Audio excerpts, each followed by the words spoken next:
For a long time, I've wanted to play a decent Indiana Jones game aside from the LEGO ones. And prior to launch, Indiana Jones and the Great Circle had a lot of negative reviews and opinions slating many aspects of the game mechanics. However, now that it has fully released and I've been able to really put some time into this game with a complete open mind, I've got to say I'm pretty shocked. And this video might just surprise you. Is Indiana Jones and the Great Circle really worth playing? Well, stick with me. This is my brutally honest view with no BS. So first we have to talk about the visuals and whether the game performs well or not, as it's becoming more and more common for games to release with dog shit performance that requires patches and fixes later on. From the seamless opening transition, it's immediately apparent that this game is a true beauty and looks and feels like a true current gen game with absolutely amazing visuals. From the character models to the settings you'll explore in this game, graphically it's hard to fault it, and I'm a real god to hell tart when it comes to graphics in games. Although I have seen reports of bad pop-ins on console, at no point have I noticed this on my playthrough on PC. So it's great having outstanding visuals, but it's utter useless if the performance is complete and utter dog. So how does it run? Bloody hell, I almost can't believe it. We finally have a game that doesn't perform worse than me trying to say my food order in public without ballsing it up.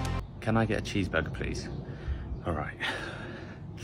Can I get a peas chugger, bees? A game on launch that doesn't stutter, crash, or bug out. Maybe my experience has been a complete fluke, but from what I've seen so far, there hasn't been a whole lot of bug complaints or performance issues, and surprisingly, on PC, I've been able to turn most of my settings up to Ultra without much impact to the FPS, which once again is rare as rockin' horse shit these days. What a start and what a foundation this game has built. But what about the actual gameplay? So Indiana Jones is a first-person action and adventure which pays real homage to the movies. And I'll be honest, aspects of the gameplay really surprised me. So before release, people stated that the combat looked clunky, slow, and boring. However, my opinion on this is the complete opposite. I was delighted to discover that combat in this game is far from clunky, and I found it damn satisfying. Sneaking behind enemies with a massive range of various weapons and giving them a good old swat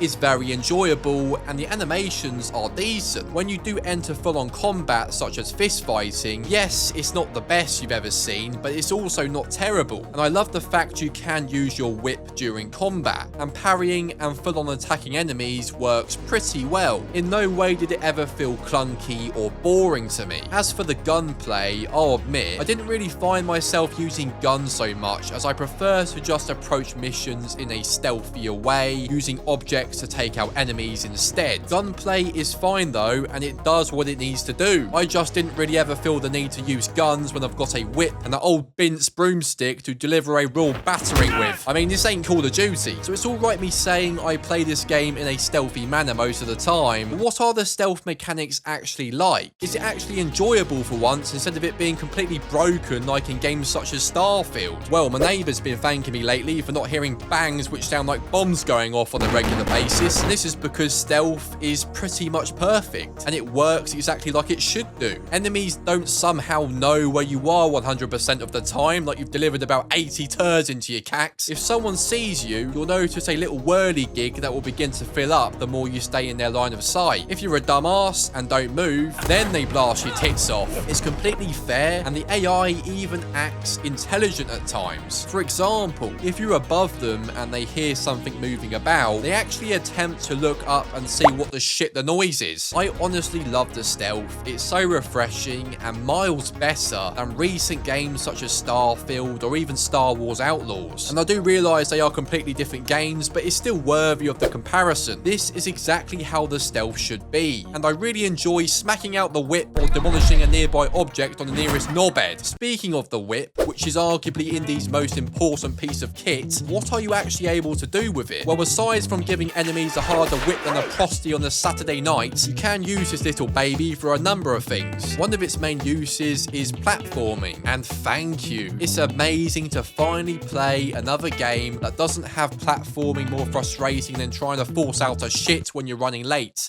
Star Wars Outlaws. My god, does swinging, climbing, and just platforming in general feel so seamless and enjoyable. Yes, it kinda sucks that it uses your stamina bar, but you can get an upgrade for that later on, and it is kinda realistic, I guess. You'll be using this whip a lot in this game, and thankfully, it's a complete joy and never feels clunky. Swinging and climbing during missions or in set pieces is very, very enjoyable. Another thing I have to say, which I don't think a lot of other videos will mention, is the fact that this game does a great job of keeping you immersed. You won't find yourself looking at about 80 different menu screens like in Starfield, and all the gameplay aspects such as selecting upgrades, choosing missions, or looking at the map are all done in-game, which really helps you keep immersed, and it goes hand in hand with how the menu screen just seamlessly transitions to the gameplay. It's another nice touch that I didn't want to go unnoticed. So gameplay overall is solid in my opinion, and it's really refreshing to say this, especially when most releases these days have massive drawbacks. But what about the missions? Are they actually fun to play, or are they complete borefests? What I first must praise is how seamless and amazing the introduction truly is. You first see the main menu and seamlessly transition to the game's opening sequence, which is bloody amazing. After this, the game does change pace, which I don't think is a bad thing, as you don't really want the game going at 100 million miles per hour all the time. And maybe I'm just acting like an utter old fart, but I really like the sequence afterwards where you can just explore the campus that Indy teaches at, whilst discovering you're a complete and utter briefcase wanker, before continuing the more action-related missions. As you progress, you'll be able to free roam small sections of different locations, which are packed with collectibles, side quests, and various other things to explore and do. It's basically a semi-open world, which I think works best for this type of game. But I will be the first to admit that I'm not a massive fan of games that involve loads of puzzles. Maybe I'm just a dumbass, but it's not normally my thing. However, in this game, all the puzzles I've played so far have been well paced, with not too many lined up one after another, and have actually been fun and fit right into the story. Although it did piss me off at first how the game forces you to be in the exact position it wants to take a goddamn photo, even if the angle I'm currently at is far better. Not the end of the world, it just feels like I'm Peter Parker with this arsehole telling me exactly where to stand. Missions overall are fun and varied, and it never feels repetitive. With the gameplay being so solid, I think this just positively bleeds into the missions, taking them to the next level. So before I can give my full honest verdict, what about the story? So this installment takes place between Raider of the Lost Ark and The Last Crusade, and primarily focuses on stopping the Nazis exploiting this mysterious power of the Great Circle, whilst uncovering relics that you'd find in your nan's shitty display cabinet. I think what I like best about the story is how the cutscenes, music, and acting feels like a genuine movie. I haven't seen the recent cash grab Indiana Jones film, as the rating is awful and the reviews say it sucks dog dick, but playing this instead is probably the much better option. Yeah, I couldn't give a dick about most of the side characters, but when you've got insane set pieces, amazing missions, Easter eggs, and moments that just make you crack a smile, I just can't fault it. Oh, and the music is bloody amazing, by the way. I can't let you hear it because YouTube copyright sucks piss out of dicks, but I did find myself busting out some moves at times. So, is Indiana Jones and the Great Circle worth playing? I think that's like asking, do I hate drinking water? Yes, of course I do, for Christ's sake. I'm both shocked and amazed to finally play a game that doesn't really have any obvious glaring flaws. Yeah, I'm sure there are certain aspects that could be better, but Christ, it then becomes a question of what is nitpicking and what isn't. Whether you like this fedora wearing bellend or not, you have to give it a try and play this for yourself and let me know what you think.